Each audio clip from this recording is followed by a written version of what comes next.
Vienne, 1923. La nuit est lourde, silencieuse.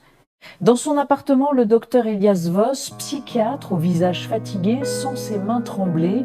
Une lettre a été glissée sous sa porte.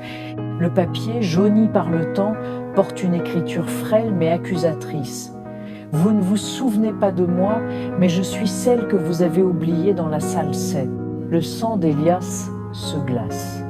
Il reconnaît cette écriture, c'est celle de Clara B., une jeune femme qu'il a fait interner 5 ans plus tôt pour délire de persécution.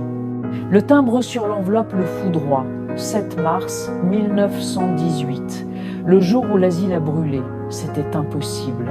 Cette lettre n'aurait jamais dû exister. Poussé par une force qui ne s'explique pas, Elias se précipite vers les ruines de l'asile. L'air est glacial, lourd de souvenirs. Devant la salle 7, une porte rouillée, scellée par le temps et le feu, il force le passage, à l'intérieur le chaos.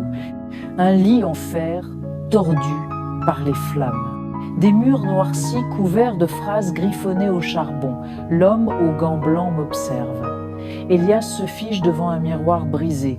Son propre reflet semble se déformer, laissant entrevoir une autre silhouette, floue, évanescente.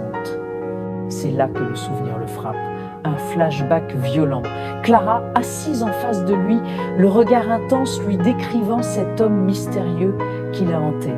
Il n'avait vu en elle qu'une folle, mais en fouillant la pièce, il trouve une lame de plancher décellée. En dessous, une vieille photographie. C'est Clara, plus jeune, radieuse, aux côtés d'un homme en costume élégant, un homme qu'Elias connaît trop bien, son propre père, mort en 1905. L'horreur le saisit quand il lit la date au dos, 1910. Clara n'avait alors que 15 ans.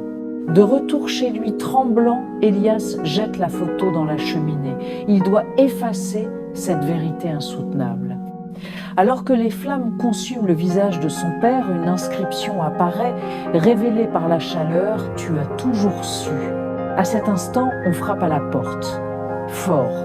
Elias ouvre. Personne. Le couloir est vide. Mais en se retournant, il la voit, la lettre, intacte, posée sur sa table. L'écriture n'est plus la même. Elle est fraîche, presque humide. Maintenant, vous vous souvenez. Un dernier plan nous ramène dans le couloir de l'asile. Lentement, la porte de la salle 7 grince et s'entr'ouvre. Dans l'encadrement, Clara se tient debout, vêtue de sa robe de 1918. Ses yeux sont d'un blanc laiteux. Un murmure s'échappe de ses lèvres, enfin.